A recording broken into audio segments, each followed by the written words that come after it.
Hey, yo, what up? Welcome back. This is not a podcast. This is just my thoughts with Rob Markman. Today, we're going to talk about Kendrick, all right? Last year, we all remember he delivered GNX, dropped the album with little to no warning. We got a trailer about an hour before the album was to drop, and then the album dropped. 12 straight tracks, very intentional, straight to the point, what you kind of expect from Kendrick Lamar, right? Of course, it was one of the biggest albums of the year. It was critically acclaimed. Most importantly, it was celebrated and heralded by the fans. It was a commercial success. It had #1 singles. It debuted #1. It launched a worldwide tour.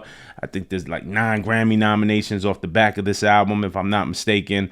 All types of certifications. So successful and celebrated in every measure, right? 12 tracks.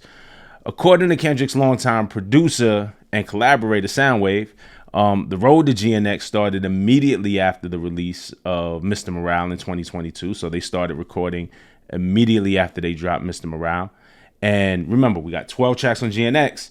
Sounwave says that they recorded 80 to 100 songs for the album before landing on the final version that we got. He spoke to Variety this week because Sounwave, Jack Antonoff, DJ Mustard were collectively named Variety Hitmakers Producer of the Year. Of course, they all worked on GNX. Stephen J. Horowitz wrote the article, did the interview. Shout out to Stephen, great writer, somebody whose work I've respected for years. So shout out to Stephen. I'll just read this passage from the article, and the link is in the description, okay? And, you know, before we even go any further, please like, subscribe, comment, share, hype, do all of that. I need all the support. I also see all of y'all year-end rap lists with me in y'all top 5, and it means the world. Keep sending them through on social media at Rob Markman on any platform, man. I definitely will interact with y'all on there as well. But want to get into a bit of this article that Stephen J. Horowitz wrote for Variety based off of his interview with Sounwave, Jack Antonoff, and DJ Mustard. He says, the trio spent years tolling on what Sounwave estimates was somewhere between 80 and 100 songs, later pared down to the dozen that made GNX. They would snag batches of time in the studio and created their own weird little secret society, recalls Antonoff. Not in pursuit of a specific sound, but seeing where the process took them. The beginning of it was throwing paint on the wall, says Sounwave, and it started to form this massive, funky West groove that we all love because Kendrick and I are from Compton. And in that, I started to realize the people who we should bring in to push it even further, like the Mustards, the Jacks. I was very fortunate to have these friends who are very talented to push it to the next level. So, you know, just according to this passage, 80 to 100 songs, right? And you know, a lot has been said about GNX being so West Coast focused sonically, and so, you know, Sounwave is just saying they landed there through the trial of just recording songs, just seeing what they liked and whatever. Now,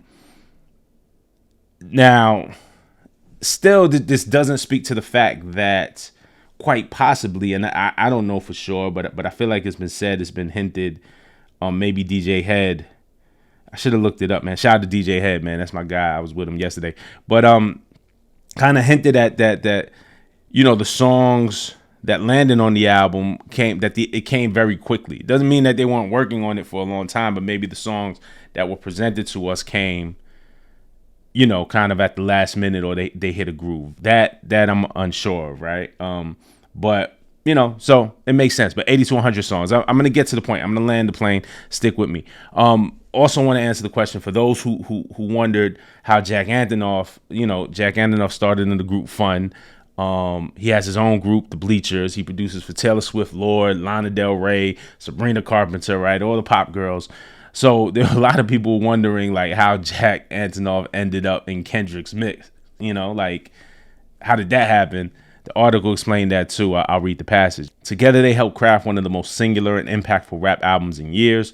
Work on GNX began almost immediately after the release of Lamar's 2022 album, Mr. Morale and the Big Steppers, with the rapper collaborating closely with Sounwave and Antonoff, a pair who first connected around 2015 for Bleacher's sophomore album, Gone Now. We have such a specific language between us, me and Sounwave, says Antonoff, and then we developed our own thing, the three of us. You have it or you don't with people. When you have it, it's really magical. When you don't, you go home. So that's how Antonoff and Sounwave linked up, and then ultimately linked up with Kendrick. Sounwave was the bridge to all of that. So back to the 80 and 100 songs. That's what I wanted to really talk about in this video. What becomes of those?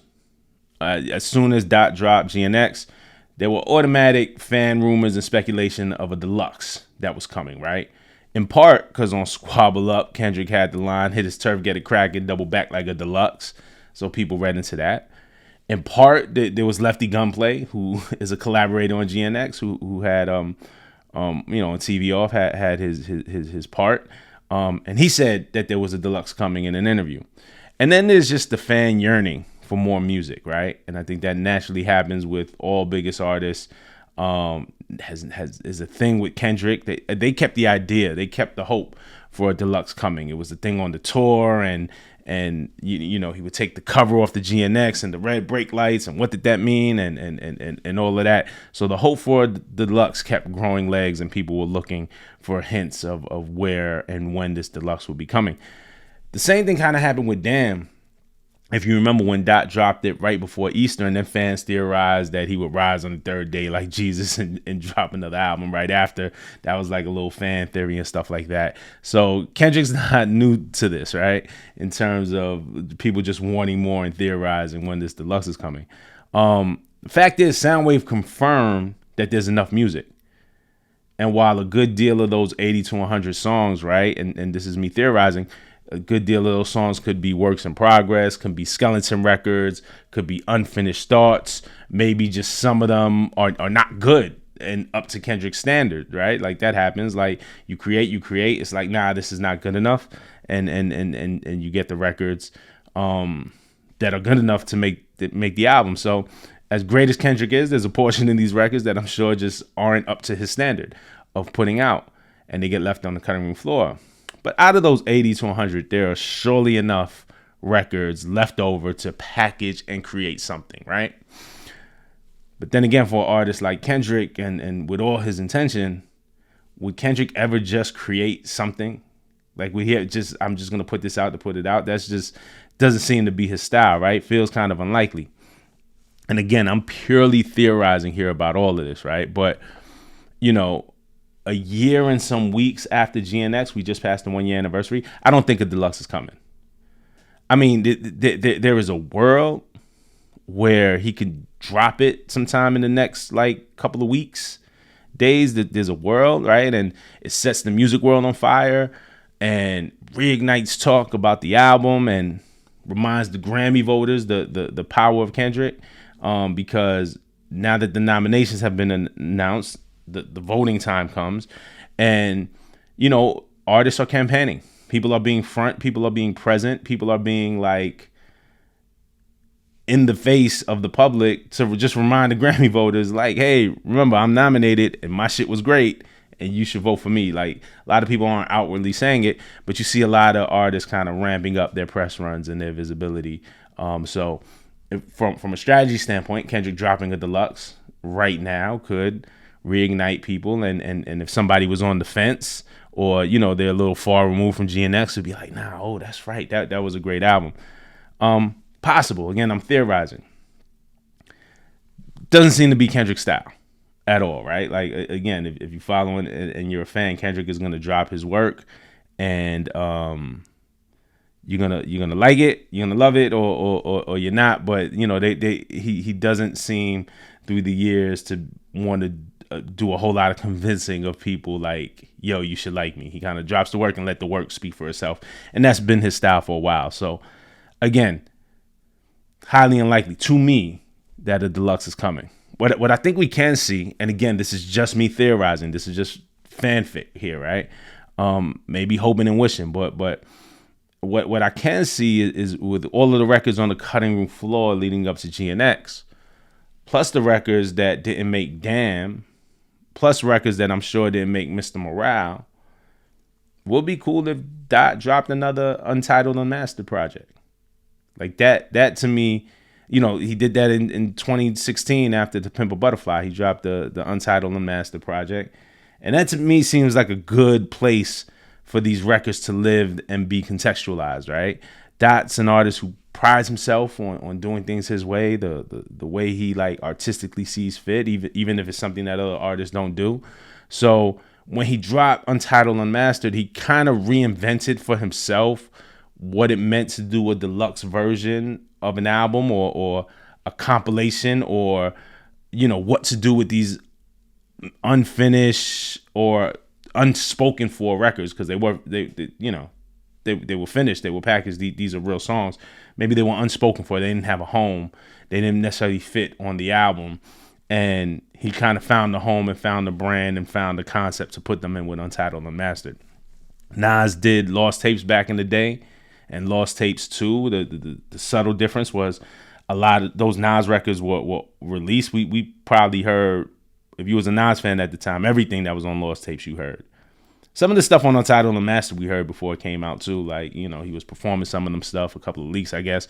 But Nas created his Lost Tapes brand and Lost Tapes 2, and that worked for Nas. And to me, Untitled Unmastered is a brand that Kendrick created for himself. And I think it would be cool to revisit that format. You know what I'm saying? But, no pressure. But I think it would be cool. I think, to me, that would make the most sense of where some of these records end up is in a format that he's already created and branded for himself with Untitled Unmastered. But I really don't know. Those are just my thoughts. Again, I said that's me theorizing. But let me know what you think in the comments, man. Hit me in the comments. What do you think of these 80 to 100 records that they recorded leading up to GNX, and where do you hope they end up? All right? Let me know. Hit me in the comments. Till next time. Peace.